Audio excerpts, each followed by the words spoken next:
You do not have control of yourself. There is a dark figure inside you. The wounds are feeding it.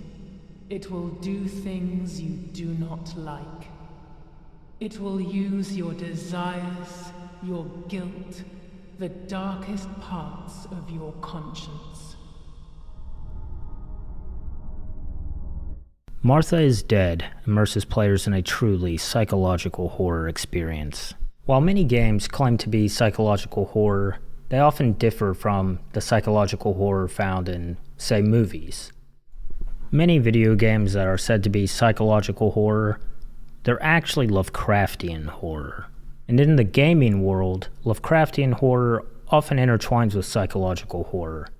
If you think about games like Amnesia: The Dark Descent, although Amnesia features a protagonist grappling with psychological effects, such as amnesia, the cause of the amnesia is self-induced rather than the character's mind causing the amnesia. His mind's not attempting to shield itself. The character took medicine to induce the amnesia. Also, games like Dead Space are often cited as psychological horror because the main character and those also in the game exposed to the alien marker begin to descend into insanity. However, in Dead Space, the madness is not a direct result of the mind's defense mechanisms, but rather the result of an external alien force attacking the psyche. In contrast, Martha is Dead goes deeper, exploring the horrors of the mind and the lengths it will go to protect itself. The game is a walking simulator, and there isn't much in terms of gameplay. The emphasis here is on the overarching story and the player's quest to unravel the mysterious narrative. Clues are provided, but it's up to the player to interpret them and piece together the truth.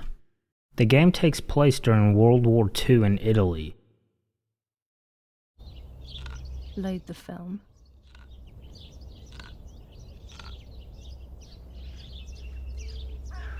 Activate the timer.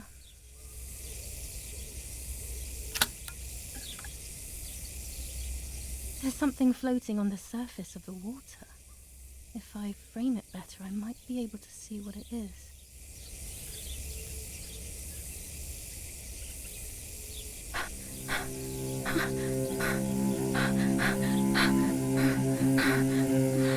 What? Is that a person? I must help them.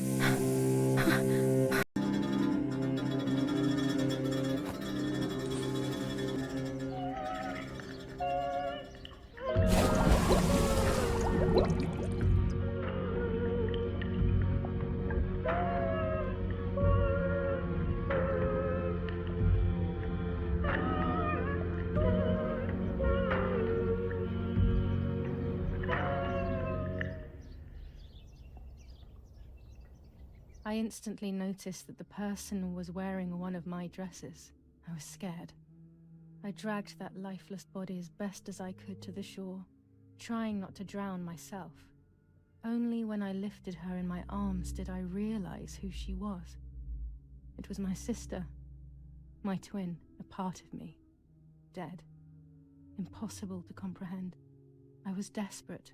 I didn't know what to do or to think.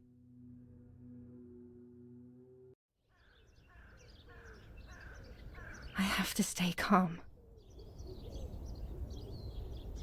Martha is not dead. It's not possible. It's not true. There's no need to worry. Everything is fine. Everything will be fine. I have to stay calm. Martha, February 26th, 1923. Is everything okay? Are you hurt?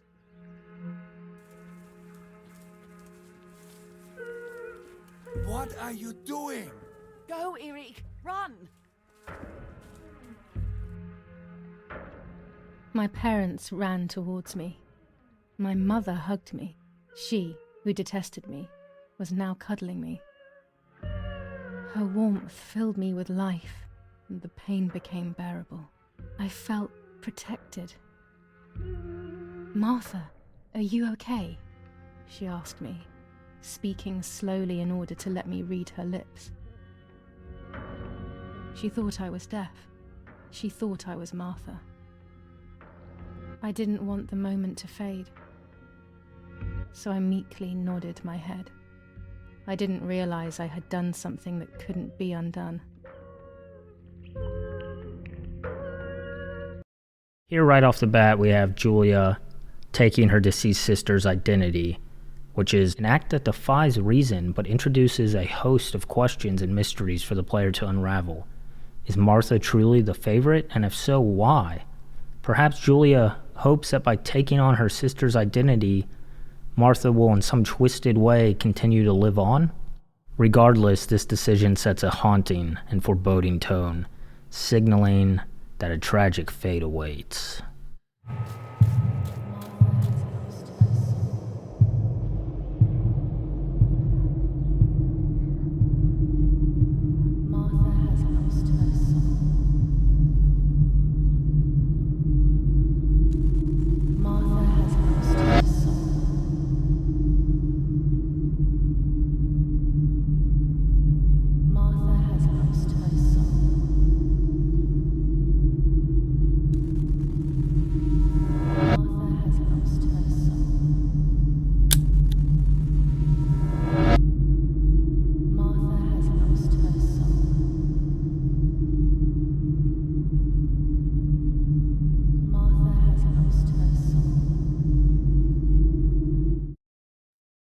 We quickly discover that the twins' mother, Irene, often blamed Julia for Martha's deafness, resulting in a notably abusive relationship. Irene's maltreatment was more directed towards Julia than Martha, quite often. Additionally, the twins' father, Erich, holds the position of a general in the German army, causing him to be absent for extended periods of time. So it's no wonder that Julia took on her sister's identity to escape the abuse from her mother. As Julia delves deeper into her assumed identity of her deceased twin sister, Martha, the trauma of witnessing Martha's death begins to take a toll on her mental state.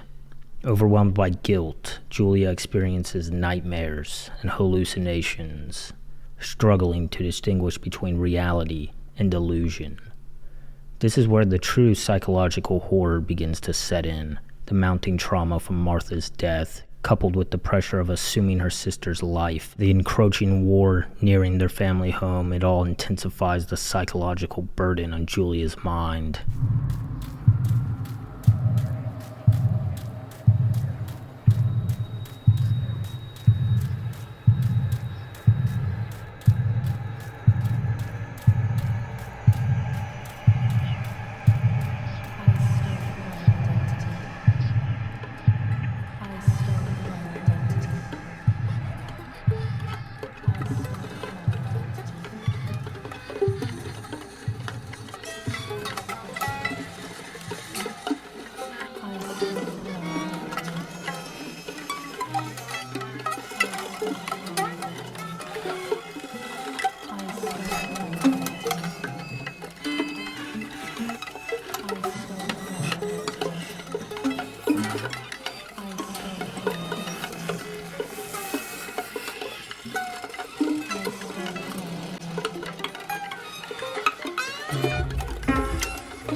Haunted by uncertainty, Julia struggles to recall the events of that fateful day at the lake.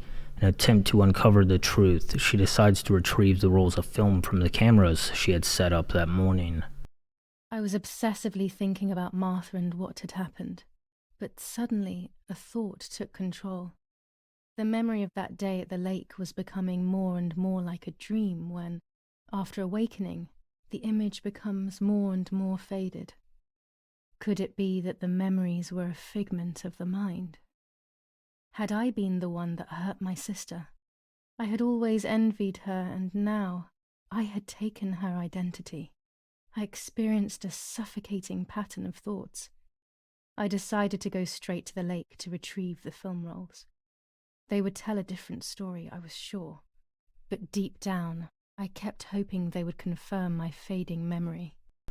While searching her parents' room, she discovers a note written by Martha on the same day she died.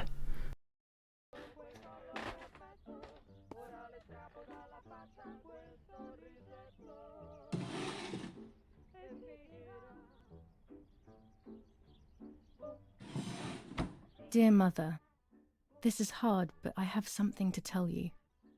I found out that Julia is pregnant. Go to the lake tomorrow morning at 7 and watch her as she bathes. You'll see that her tummy is growing. Martha. What? I'm not pregnant. Why is everything becoming even more confusing? I'm searching for an explanation, but instead I'm left with more questions. However, considering her mother's abusive history and her presence at the lake on the morning of Martha's death, it begins to appear that their mother may be implicated in the tragedy. Throughout the game, other clues further implicate the mother as the potential culprit.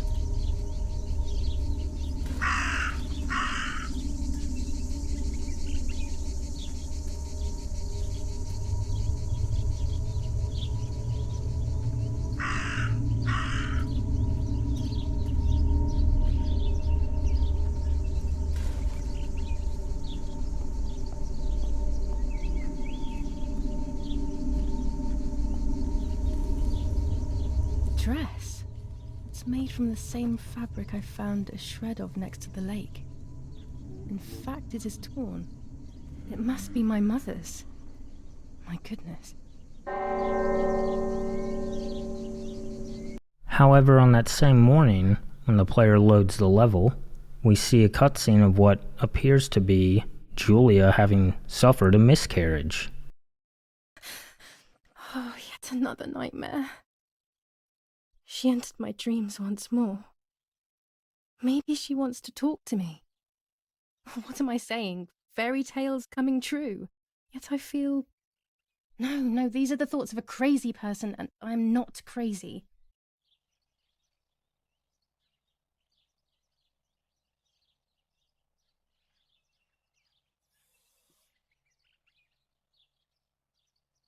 Oh, damn it, what's all this blood?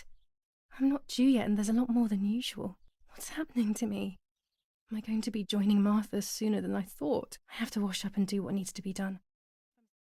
But now the player is beginning to experience the world through Julia's eyes, as the lines between truth and a deteriorating mind blur into each other. Also, I'm not sure if this was a common thing to do in 1944 in Italy, when a family member dies, but they just have an open casket of Julia. Well, it's actually Martha, but everyone thinks it's Julia, who is just chilling in the living room. So for the next few days during the game, you have to constantly walk by the open casket of Martha, who everyone thinks is Julia. So in a way, you're seeing your own funeral playing out before you as you take your sister's identity. I don't know, it's just kind of twisted.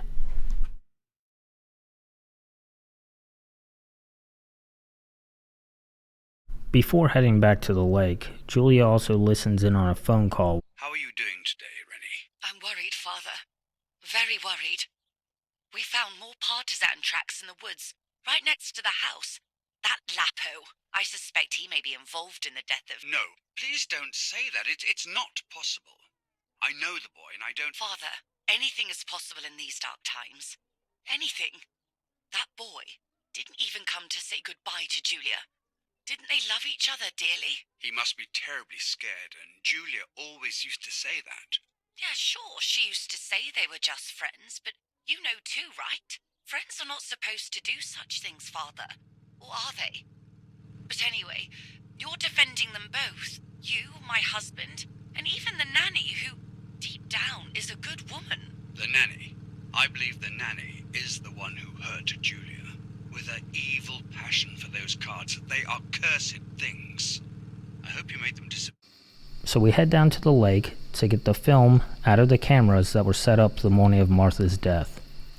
And on our way we find some evidence that seems to implicate that the mother may be involved in the death of Martha.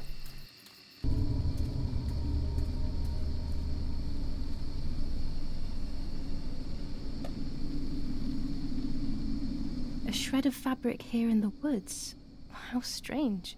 Let's take a photo of it and leave it where it is. Julia's scared because she has this feeling that she is the one who hurt Martha. But when she gets the pictures from the film, they show that she didn't hurt Martha. She was pulling Martha out of the water just like she remembered. But she still doesn't feel that something's right. She wants to go back down to the lake to look for more clues. And on her way, the horrors of war show themselves.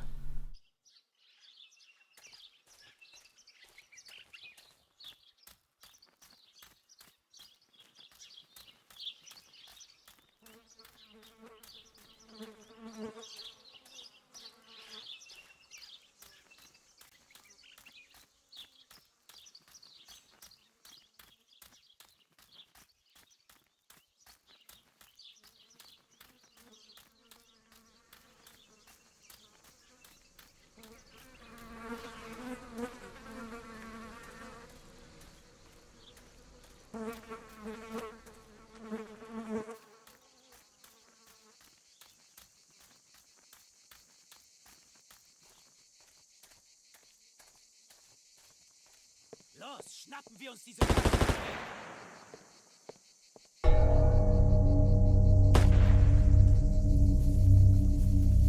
Los! Hey, hey, hey! Los geht's! Hier lang! Hier drüben! Oh, hey! Vorwärts! Hier! Sie sind da lang! Verdammt! Los, laufen! What is going on here? What are the soldiers doing? It's dangerous, I know, but I want to follow them and see what's happening. Verdammt!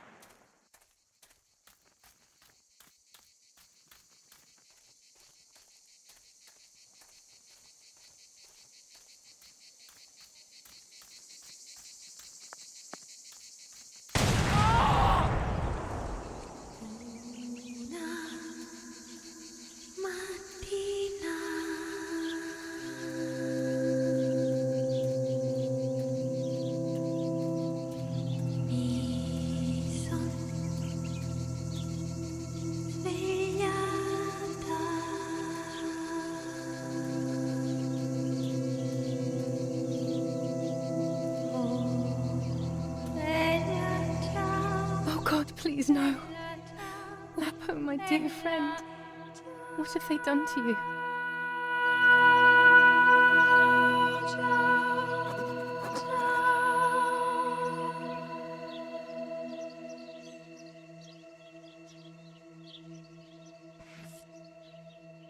Your handkerchief was the symbol of what you believed in. At least that is left of you.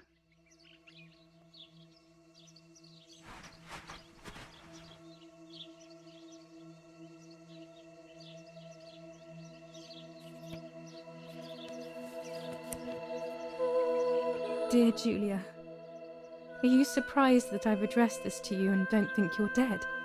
Everyone calls you Martha now, right? I know you too well. I can never understand why no one else can ever tell you apart.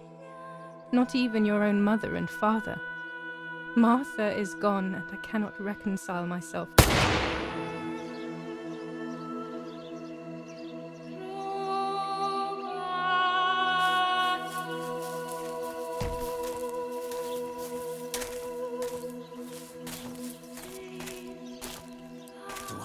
Mädchen erschossen, du Idiot. Scheiße, scheiße, scheiße. Was machen wir jetzt? Sieh mal, was sie um ihren Hals hat. Sie ist eine von ihnen. Es musste getan werden. Sie ist die Tochter von General Erich K., du verdammter Trottel. Sie war die Freundin von diesem armen Kerl. Oh, verdammt, jetzt sind wir wirklich am Arsch. Scheiße. Lass uns abhauen. Aber sie lebt noch. Sie liegt im Sterben. Siehst du, wo du sie getroffen hast? Sie ist bestimmt schon tot. Wir müssen jetzt abhauen, sonst sind wir auch bald tot.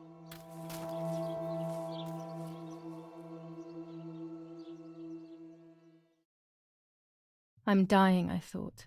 But strangely enough, I wasn't afraid. In fact, I was almost relieved.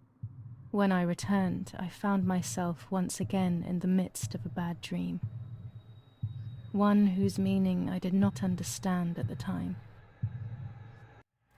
Now I see.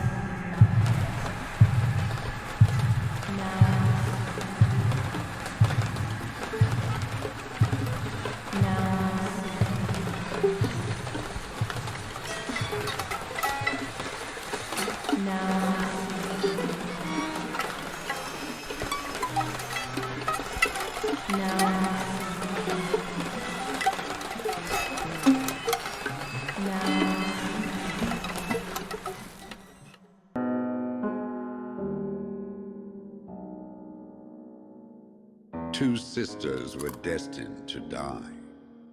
Julia, the first sister, and Martha, the second. On Julia's day of departing, identical twins stood before me, impossible to tell apart. They questioned my presence, since they were still so young. Julia must come with me, I demanded, but they both claimed to be Martha. I explained that Martha's fate was soon to be the same, and their games were useless. I didn't have time for it. The war was keeping me busy. But they didn't concede, and instead kept insisting. Can we follow you together? No, impossible. Are you sure Martha will die too? Nothing is certain in wartime. What if the wrong person went with you? Then you would have cheated death. One would die unjustly, and the other would simply be delaying her fate. Then hugged before one of them came forward. She stared in a determined, almost threatening manner. I guessed it was Martha sacrificing herself, giving more time to her sister. But I stayed silent, not to reveal their failed deception. No one lies to the face of their own death, so I asked how their choice was reached. We drew lots by throwing a medallion, she said quietly. They had trusted in fate. Oh, how naive they were. They knew fate plays by its own rules, which is true. But it is also my ally. Fate never would have allowed the wrong girl to follow me. In that case, my work was done. She must have been Julia. However, little to my knowledge at the time, that blasted medallion had the same name engraved on both sides. Martha's. So, my first assumption was correct. They were too damn smart, and had fooled both fate and me. One thing is for sure. I'll put things back where they belong. I will correct my ignorance and give fate back its blindfold. Her heart and exited her chest. Unbelievably, it missed her lungs, spine, and heart. She could have been paralyzed or died. But thankfully, she's fine. I examined her thoroughly. She didn't even lose that much blood. She was lucky. And you were lucky, so to speak. She was lucky that my wife went for a walk in the woods. Otherwise, she would have bled to death, yes. I don't know what to say. All of this. It's too much. So much death and suffering. Nothing more. Don't worry, Erik. She's young, so she'll recover quickly. I'll be here all day anyway. Thank you, Doctor, for everything. Do you mind coming with me to pick my wife up from the cemetery? The funeral will start soon in the chapel. Of course not. Lead the way. Now, having been shot, finding the film rolls, developing the pictures, showing that the images align with her memory, discovering the clues that point towards her abusive mother as the potential culprit, seeing her boyfriend murdered, shot down before her. It's at this pivotal moment Julia decides to abandon her charade of pretending to be Martha. What's going on here? Julia? Is that you? No, it's not possible. Martha's never played. She's deaf, yet no. This is madness. My God. So, Martha? I understand now. You can get all of the attention, right? You were jealous, weren't you? Because she was a wonderful girl and you're just a useless little slut. How did you manage to convince her? I get it now. But she talked to me. No, it doesn't make sense. I will have you locked up in an asylum. You hear? That's enough. You will pay for what you've done, you cursed lunatic. They will torture you to reveal the monsters in your head.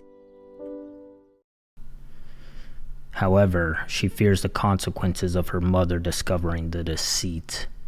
Especially if her mother indeed was the one who killed Martha, under the mistaken belief that the one she was killing was Julia. Given Martha's favored status and her mother's initial desire to harm Julia, Julia's safety would be at stake. It's also around this time you as the player, Julia, will stumble upon a lot of evidence indicating that the mother, Irene, has been in contact with doctors in the asylum, trying to get Julia committed to an insane asylum.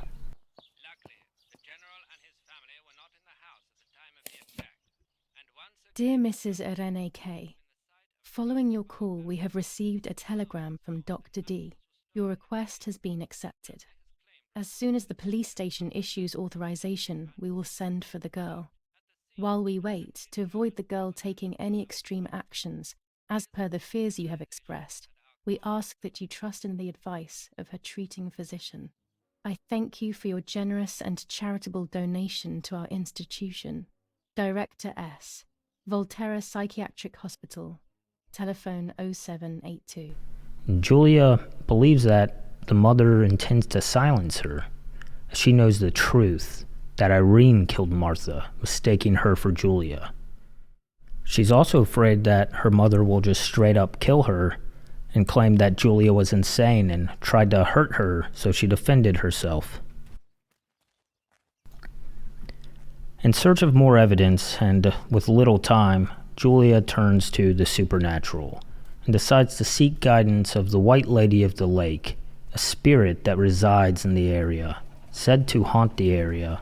Not really be a good spirit, you know? It's kind of a bad one. But anyways, along her journey, she finds her clothes from the day that Martha drowned, the clothes that she took off before she jumped in the lake, and within her pocket, she discovers the original roll of film she removed from the first camera that morning. Boarding a boat, she heads to the small island in the middle of the lake to summon the spirit of the White Lady.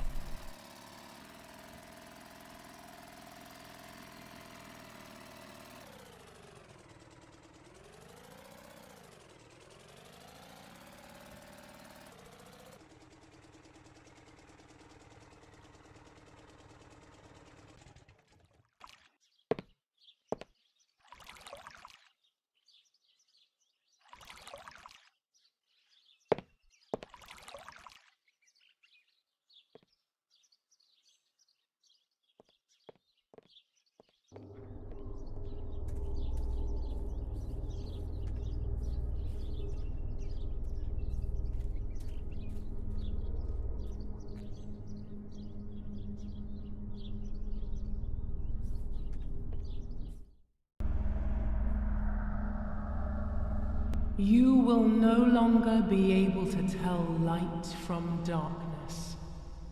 In sorrow, the difference is so subtle. You are alone, and you will remain alone. Memories are abandoning you. They are your only true companions. Now they take the place of your happy childhood, and they may return to keep you company.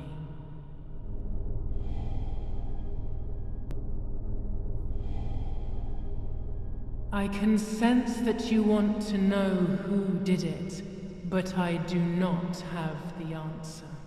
You must find it yourself. Do not ever try to enter through the front door if you wish to reach the heart. Your twin sister might have the answer you are looking for. Even after death, we leave traces of ourselves, don't we? Everything is indefinite if you look at the essence of things.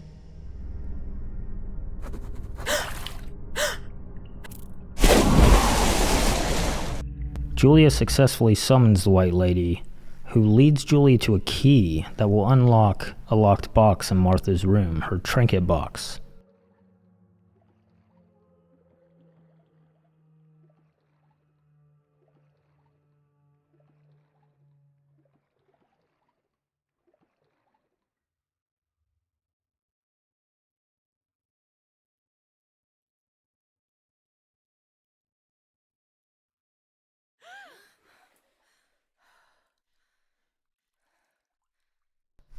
Inside the box, it contains a note, revealing quite the twist.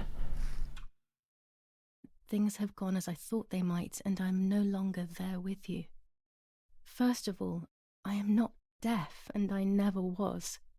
Mother scared me when we were little, so I decided not to speak or listen anymore. It worked. In fact, Mother began to love me. They also found a scientific explanation for my deafness. Neurological damage caused by excessive pressure exerted by the twin during pregnancy progressively led to hearing loss. And like that, my decision was also transformed into a fault of yours. So I must put it right. Do I have any other secrets? Unfortunately, yes, but a letter is too cold for such matters. Now that you know that I can speak, please go to the dark room. I have a hidden recording. Listen to it and you will hear my voice. Farewell, Martha. Why all of this madness, Martha? There is nothing here.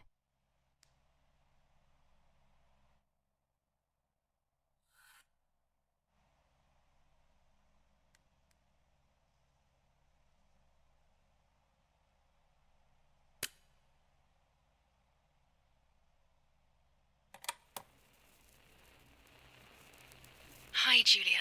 I know that this will seem absurd, but this is me and this is my voice. We are equals in this sense, too. Well, it's obvious, really.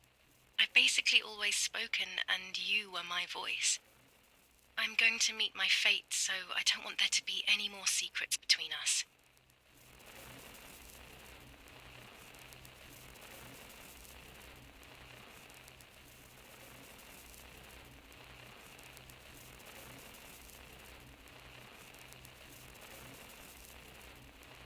I have to tell you that I'm pregnant, Julia. I'm pregnant with Lapo's baby. We had sex, and I never had the courage to tell you. I was so afraid of hurting you. I'm so ashamed. And now, how can I ever bring this child into the world? The baby is starting to show. Could you tell? That's why I'm no longer getting undressed in front of you. But for how much longer can I hide it? Yesterday, you asked me to go to the lake together early in the morning. You, the sleepyhead. Early. I asked you to switch beds with me, like we used to when we were little girls. I got up at dawn and didn't wake you. I put on one of your dresses.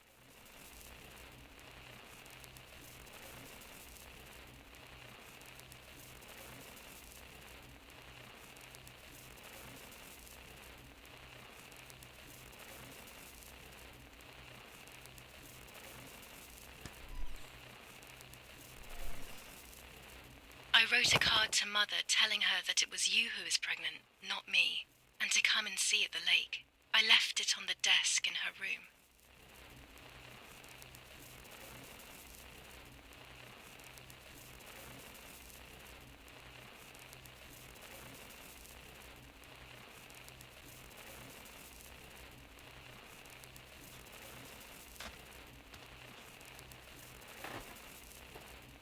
Then I felt the need to talk to you, and I remembered the recorder in the dark room.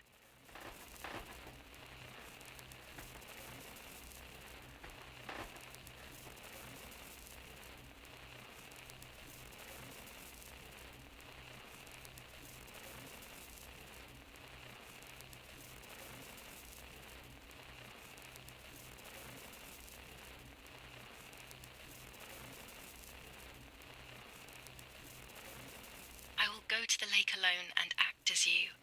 I will tell her everything you never had the courage to tell her. I will be your voice. I know how much she's made you suffer over the years. Unlike you, I remember all of the harm she has done to you, and it is my fault. Take my place, sister. You will live a better life, and I will be able to rest in peace, knowing that I at least tried to put right what I have done wrong. I will go now. My last memory will be the image of you sleeping peacefully.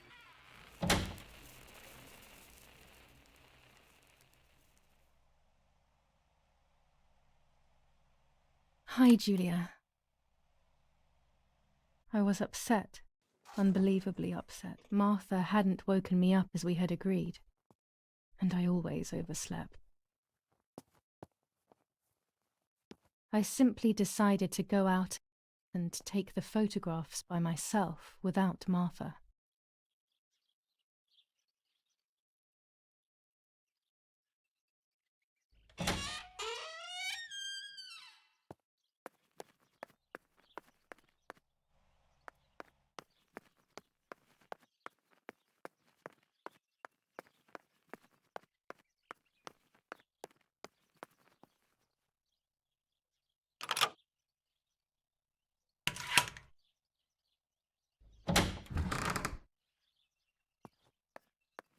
It was a foggy morning, but it was no longer dawn. It was a sign of something terrible.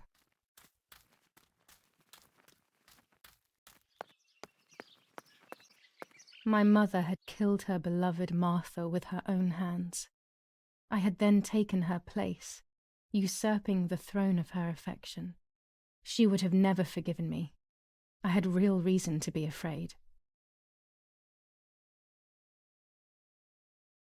Now knowing the truth, that the mother really did kill Martha, Julia fears for her own life more than before.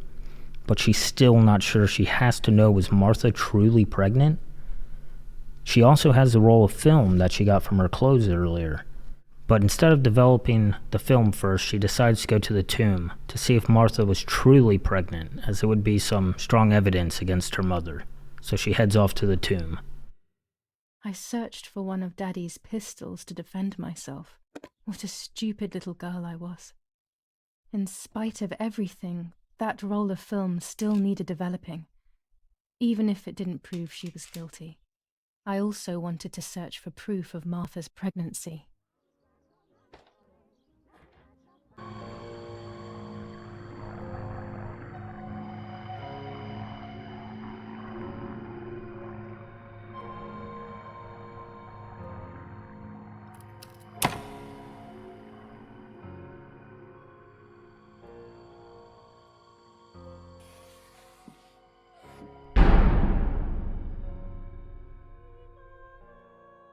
May God forgive me for what I'm about to do.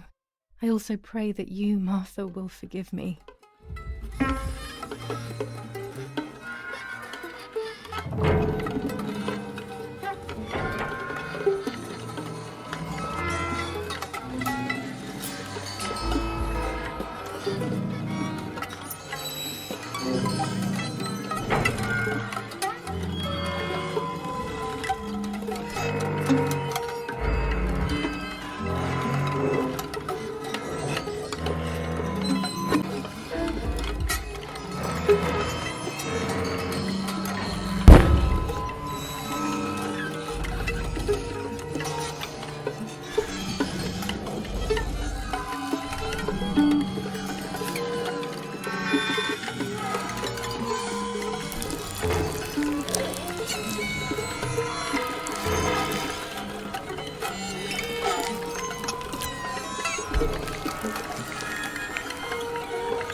true.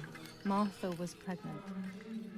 Pregnant with a deformed fetus with 2 heads. Twins again. They always said that it ran in the family. I was all the more shocked. I was doing things that I had never done before. I do not know what force was moving me. I became unstoppable. I decided to photograph the horror as evidence to show my mother and to everyone. Who knows why? Now, back at the house, she confronts the mother. I will make her talk. She will reveal the truth out of fear. She thinks I can be silenced by calling me crazy. But unbeknownst to her, I will record everything. Everyone will know what you have done to your own daughter.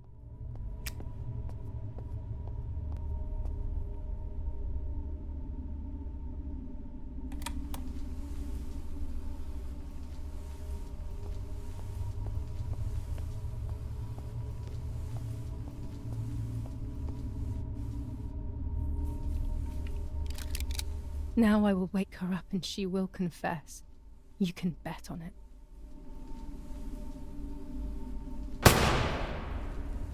What are you doing, my daughter? Why do you want to ruin your life? I'm sorry.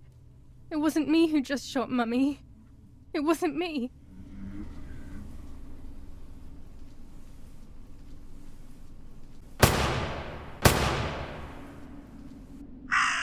Dear God, what have I done? She forced me. She killed Martha. But who in the world will believe me now? They will take me to the mental asylum. Those rolls of film are my only hope.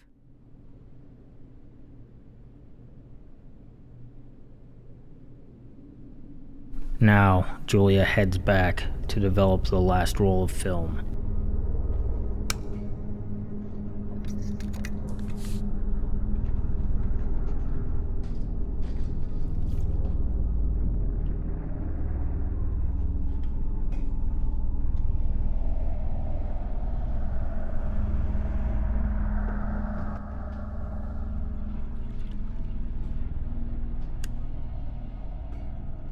Dear God, so it's true.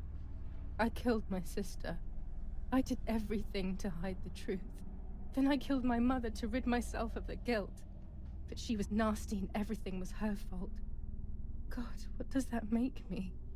I don't deserve to live a second longer. Maybe I will see her again and I can try and ask for her forgiveness.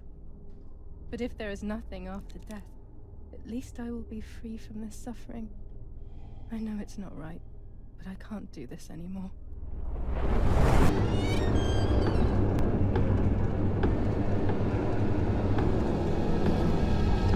I fired instinctively at that soldier, hitting him right in the head, but it was not a good idea. He obviously didn't come alone.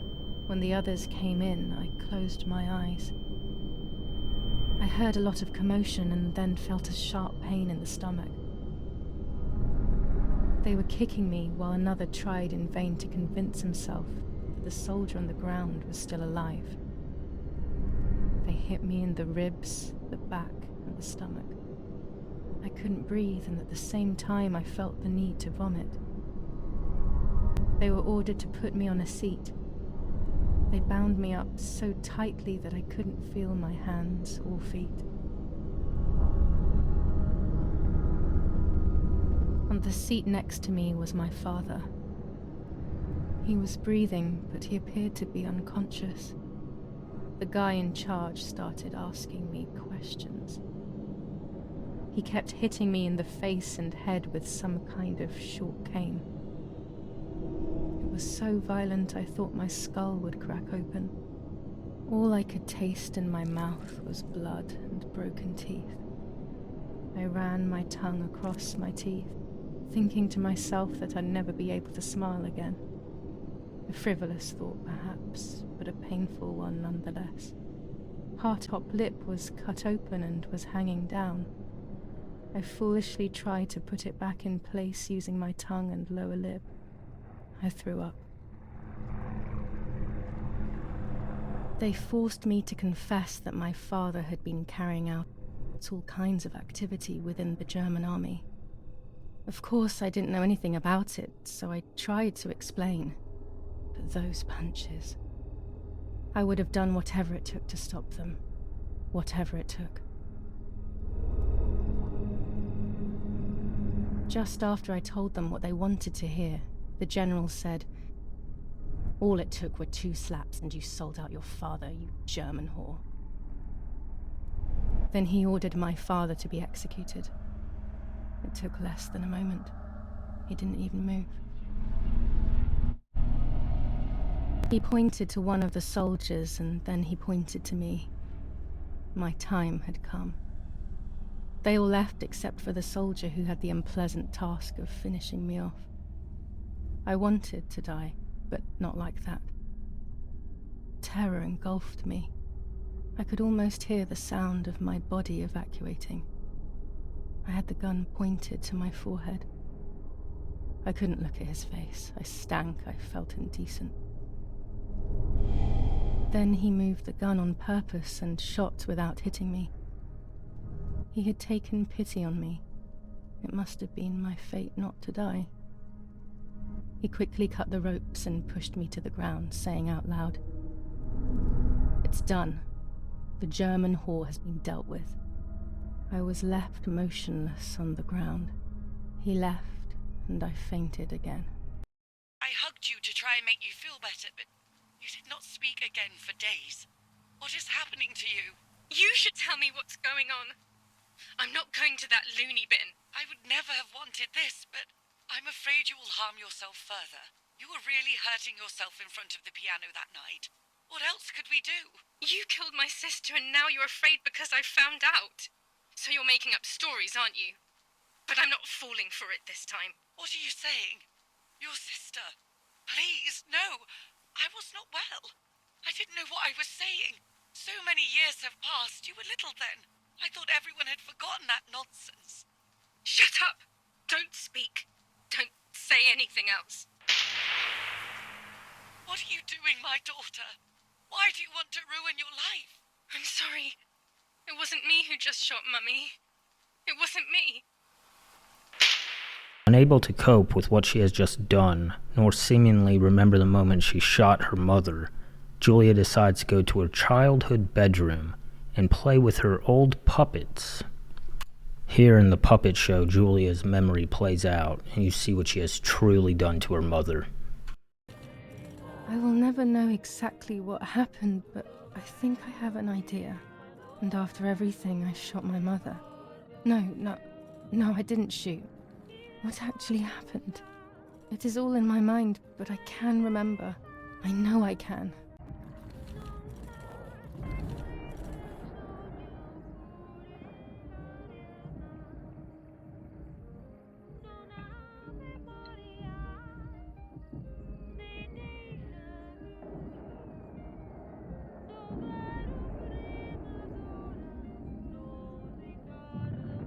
A little arm.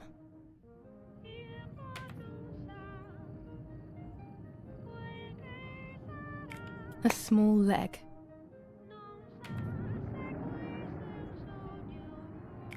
And another little arm.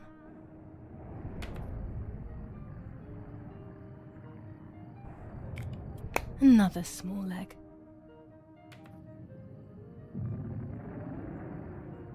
Oh look, only the head is left.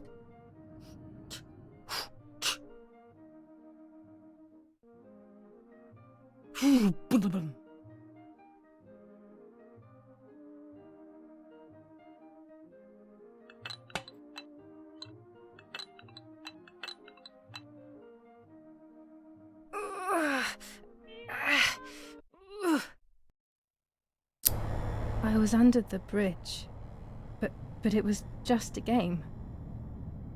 This, however, is not a game. I was just playing. It's just a bad joke.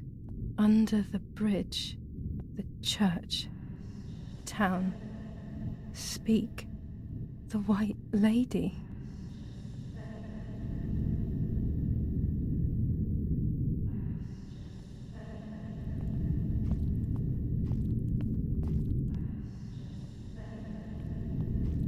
Now, all alone with no one alive, Julia decides, probably in a moment of pure shock and trauma, to go upstairs and play with her puppets some more. And here we learn the truth. Pee. That's enough! Go to your room!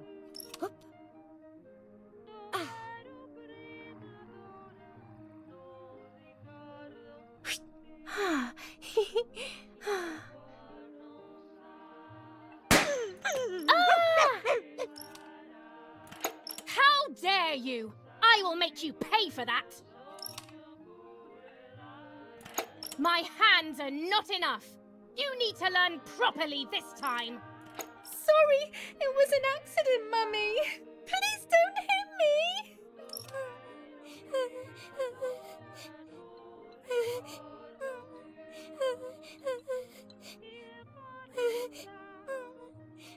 Sorry, it was an accident, Mummy!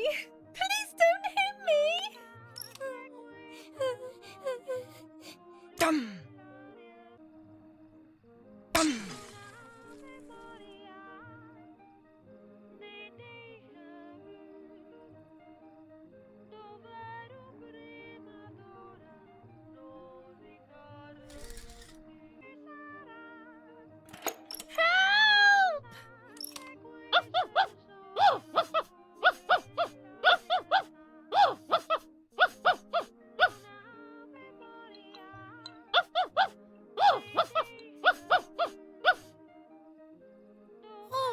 Now I'll make you want to bark.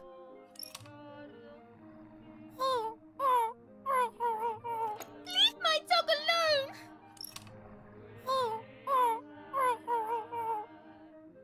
There's no point screaming, stupid girl. No, Mummy, please!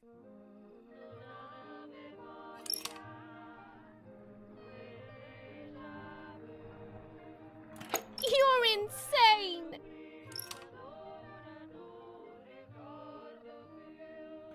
Sure, now I'll show you how insane I am.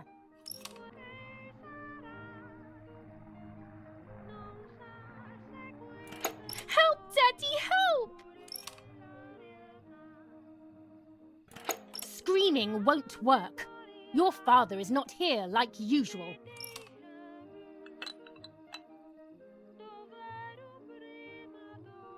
Eat it.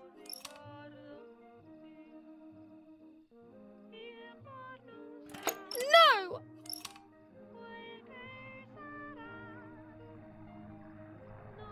Eat!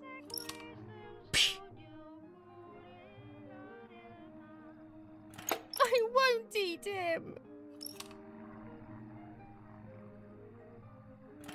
I said eat!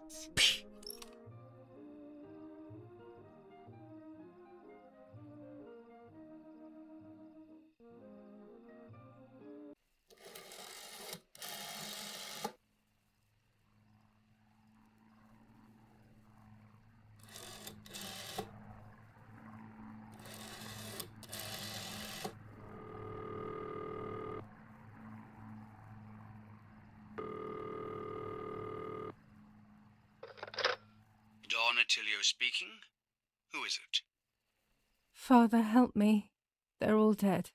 Daddy, Mummy, everyone. Julia, come to me immediately. Don't stay alone. It's dangerous. Come to town. You can stay here with me and we can talk about everything. Okay? Okay, Father, but first I want to play with my puppets for a while. Julia, don't be silly. Come to church right away.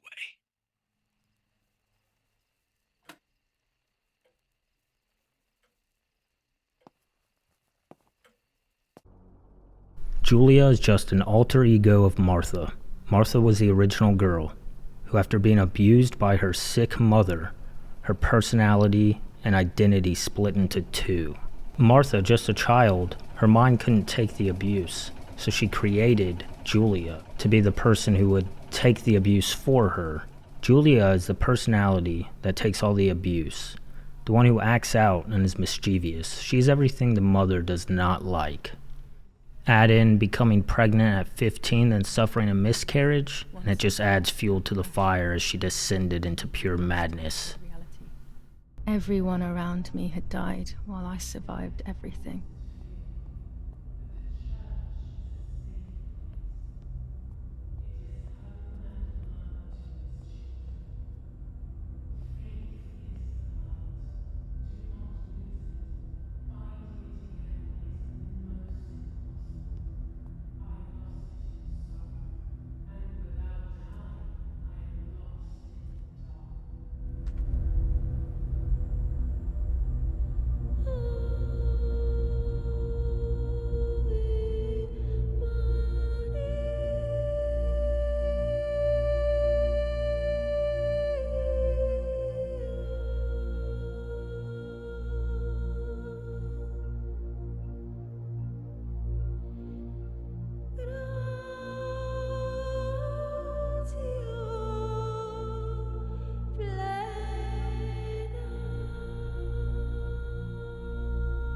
I don't remember how things went. I just remember a big light and then photographs were being taken of me.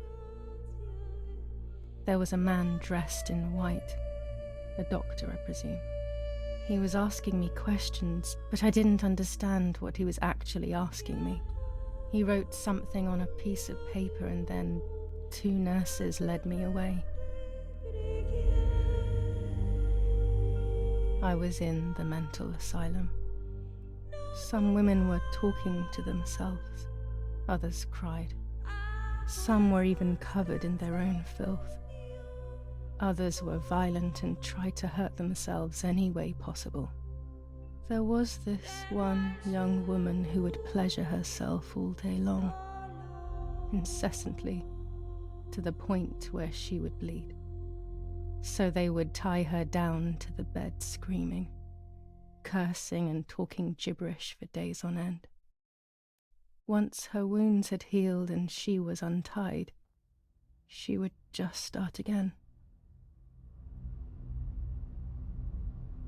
That woman was me. They started to give me injections. What they gave me made my whole body shake. I broke my vertebrae and an ankle. I think it was called cardiazole or something like that. My body was like a fire that didn't want to be put out. When it appeared to be quenched, it would come back, even stronger than before. In the end, though, they won. I stopped screaming and masturbating. I stopped thinking. There was no longer any need for therapy. Something inside of me had died. But nevertheless, I insisted on carrying along this painful journey. I was stronger than I could ever have imagined.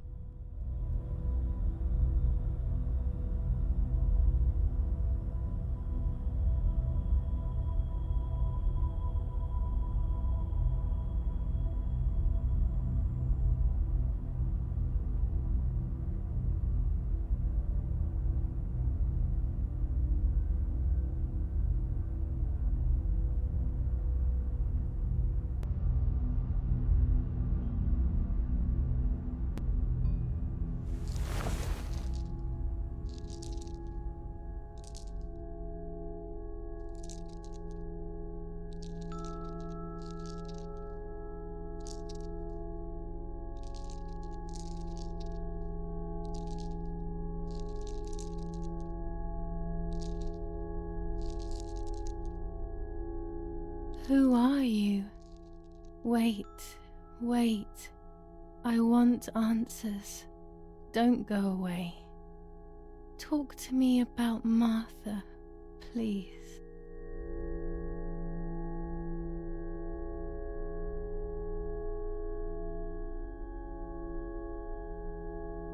Martha, Julia, there's no longer any difference. I am both Martha and Julia, whichever you want. It's us, so it's true. And Mother? Is she alive? Mummy is dead. Nobody knows that better than I do. unfortunately. It's useless to try and deceive ourselves. Did I do what I think I've done? Yes, damn it. It really happened. I cut her into pieces and buried her under the bridge. God, all that blood. My God, I knew it. What about Daddy? The soldiers? Did that really happen? It happened. He was shot right in front of me. Fear, pain, shame. I can't remove it. I cannot relive it either. Unfortunately, I knew that already. What about Nanny? Poor Nanny. She really had nothing to do with it. But she died in our villa due to the bombings. We saved ourselves for some time by taking refuge at her house. Privileges for being rich. Feelings don't count for much, though. My poor Nanny. I'm afraid to ask about Lapo.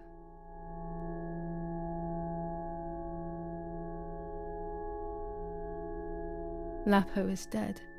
He was blown up by a landmine. He got into trouble and paid with his life. My dear friend. Poor boy. Just as I remembered, unfortunately. One last question. The pregnancy?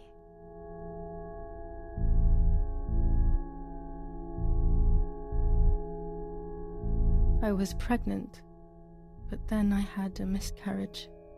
So much blood that morning. And my mind decided that things had gone differently. Who knows what else I was hiding? That's enough now. All of these questions are pointless, aren't they? It's all inside of us. We just need to turn the mirror. Is it not all just the reflection of an unknowable existence? Nothing more than a puppet show.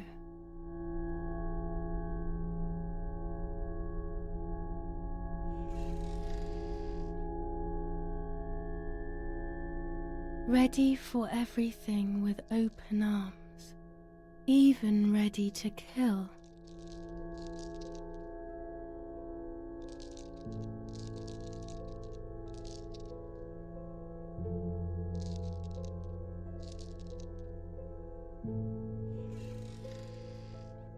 Legs always ready to run.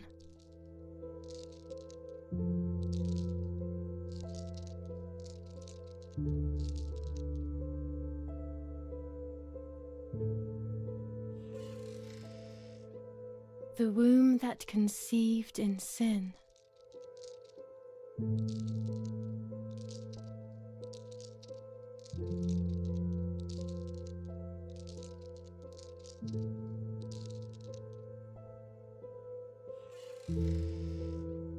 Lastly, the mind. To protect us, it has turned us into monsters. Either way, we cannot live like this, can we? I'll take care of it. I don't need to worry. I'll try to sleep if I can. I've got this.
On the 26th of July, San Casciano was bombed and the church was destroyed.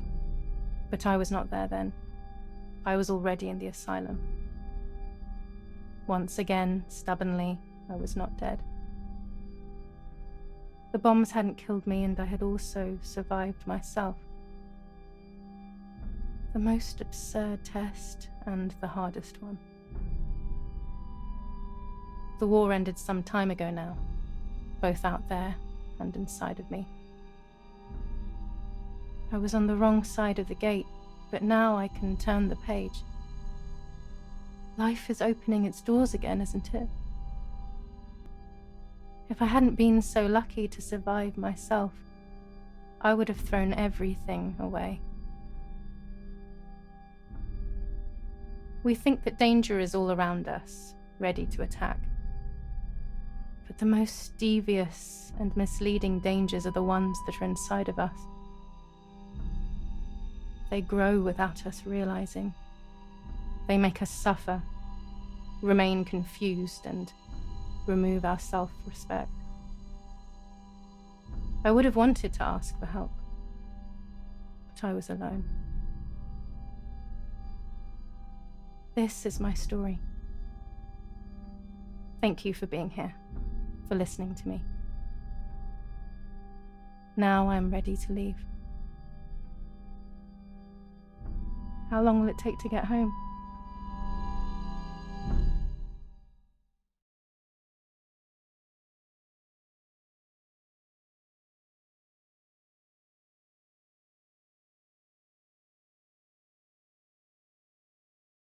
You will no longer be able to tell light from darkness. In sorrow, the difference is so subtle. You are alone, and you will remain alone. Memories are abandoning you. They are your only true companions. Now they take the place of your happy childhood, and they may return to keep you company.